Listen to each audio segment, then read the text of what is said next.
Here are 10 reasons why Steve Sarkisian and the Texas Longhorns should reload after a 13-3 2024 campaign, entering a 2025 year where, for the first time in school history, they are both number one in the AP and coaches poll.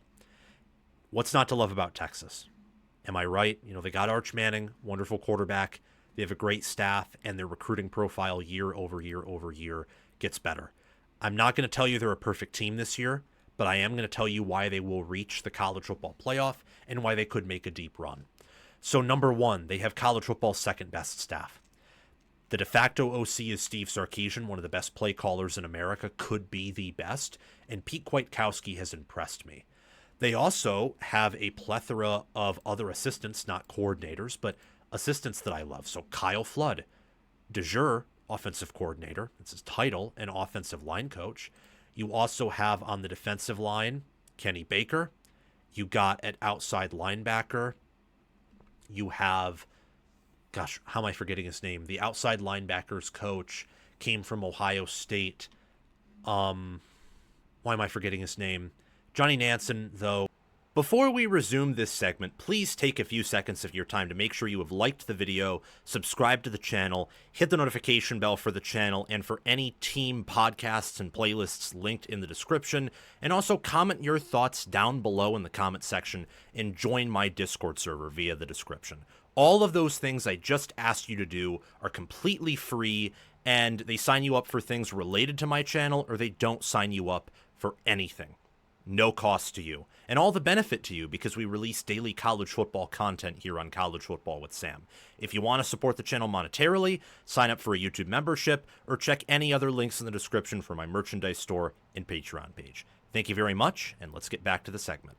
Interior linebacker coach, co-defensive coordinator, Dwayne Akina comes back from his legendary time previously as a Texas DB's coach, was previously the defensive coordinator and I think secondary coach at Arizona. The name is on the tip of my tongue. It really bothers me that I forget. La'Allen Clark. I was never going to let that go. Did a really good job with Ohio State last year. I think he was a part of the reason why their pass rush finally made a jump with so many of those players. I think he's going to help big time with Texas this season. And you also got Chris Jackson at wide receiver. A.J. Milwee is the quarterback's coach. Texas, for 5 years in a row, is the same OC, DC, and head coach. It's almost unprecedented in the modern era. I have it tabbed as the second best staff. Personally, I think they're ahead of Georgia there by a spot, behind Penn State by a spot. You can disagree with that, though. I think any of those three, if you want to rank them in any order, you can. It's just those three have to be the three best staffs. Reason number two is they got college football's best linebackers. If you're going to try to tell me that Anthony Hill Jr. and Trey Moore aren't the nation's best linebacker duo, I don't know what to tell you. Personally, I think you're lost, because they also, behind those two, in addition to them, you have Brad Spence, you have Leona Lefu, you have Ty Anthony Smith, you have a lot of great players there. I know they lost David Benda and Maurice Blackwell, but Anthony Hill Jr. was a starter for the entire season. Brad Spence is coming in from Arkansas, where he's going to get looks there and at edge. I love this linebacker core, and they're smart, they're talented, they're freakish. They are going to cause issues for any offense they face. You will have to go around them. You'll have to plan around them. You will not be able to go through them. Reason number three is the elite defense overall. The linebackers ahead of them because the linebacker's the quarterback of the defense. Anthony Hill Jr. is the biggest reason why I have this defense as an elite unit with all that it lost. They return a lot too. If he weren't there, I'd still tab it as a great defense, but I'd have more questions. Hill is that good. This defense is preseason number one with several NFL picks. You have Murad Watson at tackle. You have Alex January. You have Travis Shaw. Almost forgot a name there. You also have the incoming Purdue transfer at defensive tackle, who I love, Cole Brevard. Justice Terry, true freshman, wouldn't be shocked if he got some playing time. Colin Simmons, Ethan Burke, Colton Vasek. At DB, got Colby Black, You have Jalen Gilbo, Malik Muhammad, Michael Taft, Jelani McDonald, Jordan Johnson-Rubel. You have so many great players. Just could name them forever. This defense is going to be phenomenal, and that's going to matter when not too many teams, I think, have the potential this defense does. Overall, not just on their defense, but overall. Reason number 4 is the reloaded defensive line. They're fast at edge, and they're huge at D-tackle. Like Cole Brevard's like 320 plus. Same with Travis Shaw.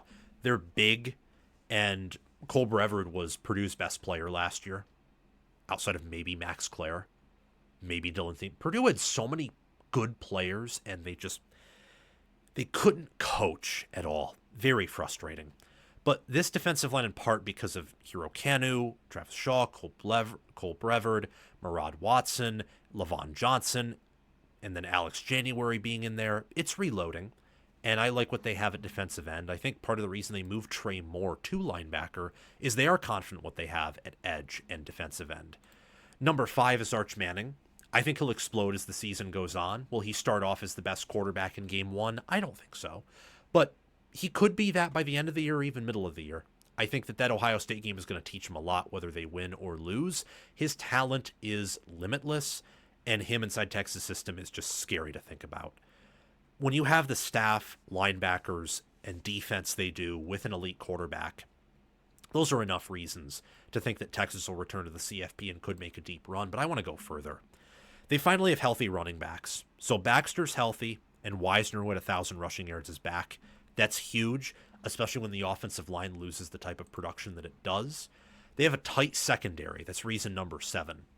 No one's busting these defensive backs wide open. You are not going to torch them consistently. You'll get them here or there. You are not abusing them like they were abused in 2023. Those days are long gone. I made the mistake of thinking that was going to be a consistent thing from 23 to 24. It went from one of the worst secondaries in the Power 4 to being one of the best, if not the best. Reason number 8 is I think special teams have been resolved. So they got Jack Bomeister at punter from Utah, who's going to be great. And then Bert Auburn entered the transfer portal. And he struggled last year. Bit of an older player. He transitioned to Miami, and I think he'll do pretty well there. They brought in Mason Shipley at kicker, who was really good with Texas State last year. So I think special teams will be back, and similar to what they were in 2023 compared to 2024, that'll help this team tremendously. Number 9 is their stacked tight end room. Endries is awesome, and they have some depth behind him. And reason number 10 is their NFL pedigree. They've reloaded before. They've sent double-digit draft picks to the NFL back-to-back. They're the only team to have reached the college football playoff semifinals in back-to-back years. They're the only team out of last year's semifinal teams that played in a conference championship game back-to-back. Think about that. Think about that. And then also think about there are people who believe that Texas is not back yet. I don't know what to tell them. Texas isn't back. Texas is here. They are here to stay. And I know that had some emotion to it, but I'm passionate about football in general, and a lot of these reasons are they're backed by evidence and objectivity. I mean, just go look at NFL draft boards. Like that Texas defense is loaded with serious talent, and Manning is viewed as a first-round pick. Ryan Wingo could evolve into that at wide receiver. I didn't even mention the wide receivers. I didn't. And they could break out, and they should reload there yet again at wide receiver. I mean, Matthew Golden quietly got developed by Texas into being a first-round wide receiver. Quietly. Came from Houston and had a ton of success with the Longhorns. I want to finally look at their schedule here with Texas.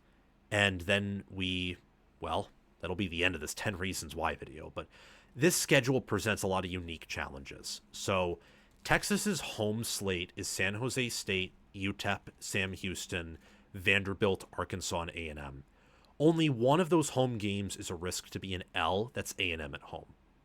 I think you'd rather get maybe one of or two of the Ohio State, Florida, Oklahoma, Georgia games at home instead of all of them on the road or neutral field. Also, Texas doesn't play a home game in the month of October. That's kind of toxic. That probably won't happen with the 9-game scheduling. So they shouldn't let that happen. That's a crime. That is an absolute crime that is Texas's home schedule. They still get an easier schedule than a lot of other SEC schools, but at Ohio State, at Florida, Oklahoma, neutral field, and at Georgia, even A&M home, all of those could be losses. I mean, there is a world where Texas misses the playoffs, I think. However, I trust their staff more than any staff on this list in general outside of Georgia. And I think that their talent is better or equivalent to everyone on this list. Georgia and Ohio State, it's equivalent to. Everyone else, it's better. So I think more likely than not, the Texas Longhorns return to the playoffs and make a deep run. They could win it all, too. They very well could win it all. There's a reason they're number one in odds to win it all. They have one of the highest, if not the highest ceiling in college football this season. Thank you for watching College Football with Sam. Make sure that you've liked the video, subscribe to the channel, hit the notification bell for the channel and team playlists and podcasts in the description, join the free Discord server where we talk college football 24/7, and have commented your thoughts down below. Check out the description for any ways you can support the channel monetarily. Everything else I've asked you to do is completely free, and your support means the world to me. We're trying to become the next big thing on college football YouTube. 6-figure subscribers, maybe 1 million one day. I think we can do that. And also check out any videos or playlists, anything in these columns right here, where there will be videos and playlists. Yeah, you get the point. Have a fantastic day, and I will see you in the next one.